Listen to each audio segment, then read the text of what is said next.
In this video, I'm giving you a clear and concise overview of the main corporate law features of the SCI, also known as the French Société Civile Immobilière. This structure is widely used in France for real estate ownership, investment, and family asset planning. Let's go through the essential points you need to know. 1. The SCI is not a commercial company. A fundamental rule: an SCI is a civil company, not a commercial one.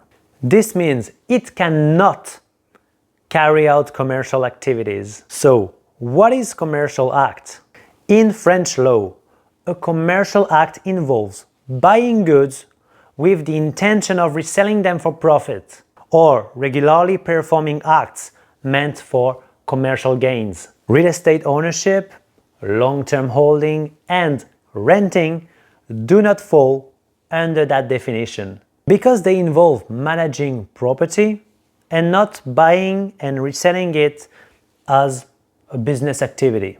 That is why an SCI must have a real estate purpose, not a commercial purpose. Number 2, minimum number of shareholders. An SCI requires at least 2 shareholders, and there is no maximum limit in practice, although most SCIs remain small and family-owned. Number 3, type of shareholders. Both natural persons and legal entities can be shareholders of an SCI. So an SCI can be owned by individuals, companies, and even other SCIs. Here is a very interesting point.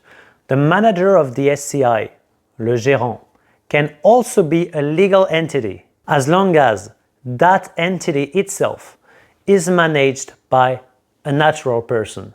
This ensures that there is always a real individual responsible for the decisions. 4. The most common type of SCI, because there are several. There are several types of SCIs, but the most common one is the SCI de gestion, meaning an SCI dedicated to the management and rental of real estate assets. This is the structure typically used for investment property in France, whether residential or commercial. 5. Manager's remuneration. By default, if the remuneration of the manager is not specified in the Articles of Association, then the principle is simple. The manager works for free. In practice, most SCI managers do not receive a salary.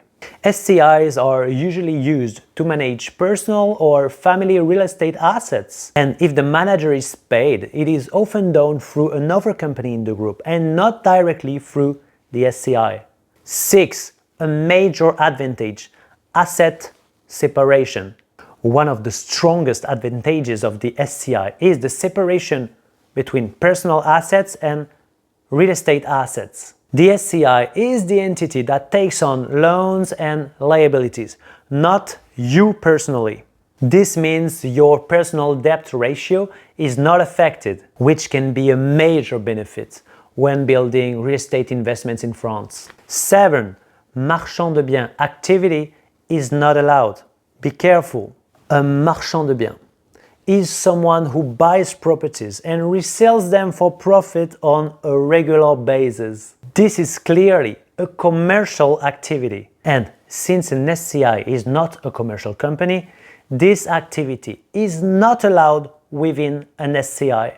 If you want to do property trading, you must choose another legal structure. Number 8.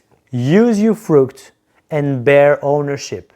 Démembrement in French. Without going into detail, this could be a full video on its own. An SCI can hold either usufruct, bare ownership, or both. This gives great flexibility for estate planning, transmission, and tax optimization. Here is the corporate law part and the main features of the SCI. Tax optimization is another subject. 9.